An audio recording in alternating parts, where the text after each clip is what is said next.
It was a bright, cold day in April, and the clocks were striking 13. Winston Smith, his chin nuzzled into his breast in an effort to escape the vile wind, slipped quickly through the glass doors of Victory Mansions, though not quickly enough to prevent a swirl of gritty dust from entering along with him. The hallway smelt of boiled cabbage and old rag mats. At one end of it, a colored poster, too large for indoor display, had been tacked to the wall. It depicted simply an enormous face, more than a meter wide, the face of a man of about 45, with a heavy black mustache and ruggedly handsome features. Winston made for stairs. It was no use trying to lift, even at the best. Of times it was seldom working, and at present the electric current was cut off during daylight hours. It was part of the economy drive in preparation for hate week. The flat was 7 flights up, and Winston, who was 39 and had a varicose ulcer above his right ankle, went slowly, resting several times on the way. On each landing, opposite the lift shaft, the poster with the enormous face gazed from the wall. It was one of those pictures which are so contrived that the eyes follow you about when you move. Big Brother is watching you. The caption beneath it ran. Inside the flat, a fruity voice was reading out a list of figures which had something to do with the production of pig iron.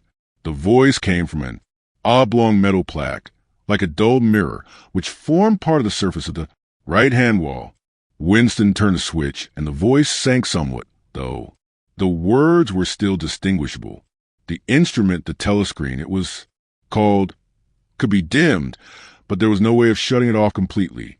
He moved over to the window, a smallish, frail figure, the meagerness of his body merely emphasized by the blue overalls, which were the uniform of the party. His hair was very fair, his face naturally sanguine, his skin roughened by coarse soap and blunt razor blades, and the cold of the winter that had just ended.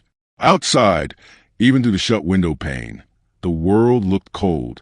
Down in the street, little eddies of wind were whirling dust and torn paper into spirals. And though the sun was shining and the sky a harsh blue, there seemed to be no color in anything, except the posters that were plastered everywhere. The black mustachioed face gazed down from every commanding corner. There was one on the house front immediately opposite. Big Brother is watching you, the caption said, while the dark eyes looked deep into Winston's own. Down at street level, another poster, torn at one corner, flapped fitfully in the wind, alternately covering and uncovering the single word "Ingsoc." In the far distant, a helicopter skimmed down between the roofs, hovered for an instant, one like a blue bottle, and darted away again with a curving flight. It was the police patrol, snooping into people's windows. The patrols did not matter, however. Only the thought police mattered. Behind Winston's back, the voice from the telescreen was still babbling away about pig iron and the overfulfillment of the 9th three-year plan. The screen received and transmitted simultaneously. Any sound that Winston made above the level of a very low whisper would be picked up by it. Moreover, so long as he remained within the field of vision which the metal plaque commanded, he could be seen as well as heard. There was, of course, no way of knowing whether you were being watched at any given moment, how often, or on what system. The thought police plugged in on any individual wire was guesswork. It was even conceivable that they watched everybody all the time, but at any rate, they could plug in your wire whenever they wanted to.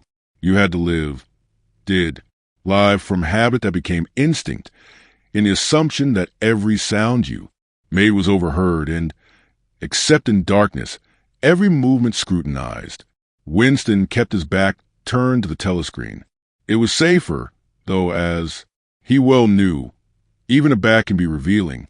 A kilometer away, the Ministry of Truth, his place of work, towered vast and white above the grimy landscape.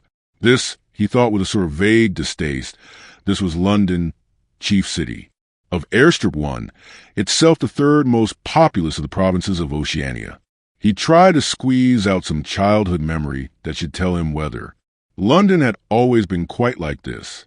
Were there always these vistas of rotting 19th century houses, their sides shored up with balks of timber, their windows patched with cardboard and their roofs with corrugated iron, their crazy garden walls sagging in all directions, and the bomb sites where the plaster dust swirled in the air and the willow herb straggled over the heaps of rubble, and the places where bombs had cleared a larger patch than there had sprung up sordid colonies of wooden dwellings like chicken houses? But it was no use. He could not remember. Nothing remained of his childhood except a series of bright-lit tableaus occurring against no background and mostly unintelligible. The Ministry of Truth, Mini-True, in Newspeak asterisk, was startlingly different from any other object in sight. It was an enormous pyramidal structure of glittering white concrete, soaring up terrace after terrace, 300 meters into the air. From where Winston stood, it was just possible to read, picked out on its white face in elegant lettering, the three slogans of the party: war is peace, freedom is slavery, ignorance is strength. The Ministry of Truth contained, it was said, 3,000 rooms above, ground level, and corresponding ramifications below. Scattered about London, there were just 3 other buildings of similar appearance and size. So completely did they dwarf the surrounding architecture that from the roof of Victory, mansions you could see all 4 of them simultaneously. They were the homes of the 4 ministries between which the entire apparatus of government was divided. The Ministry of Truth, which concerned itself with news, entertainment, education, and the fine arts. The Ministry of Peace, which concerned itself with war. The Ministry of Love, which maintained law and order. And the Ministry of Plenty, which was responsible for economic affairs. Their names, in Newspeak, Mini-True, Mini-Pax, Mini-Love, and Mini-Plenty.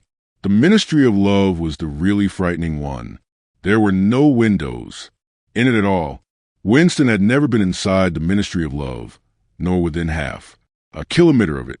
It was a place impossible to enter except on official business, and then only by penetrating through a maze of barbed wire entanglements, steel doors, and hidden machine gun nests. Even the streets leading up to its outer barriers were roamed by gorilla-faced guards in black uniforms, armed with jointed truncheons. Winston turned round abruptly. He had set his features into the expression of quiet optimism which it was advisable to wear when facing the telescreen. He crossed the room into the tiny kitchen.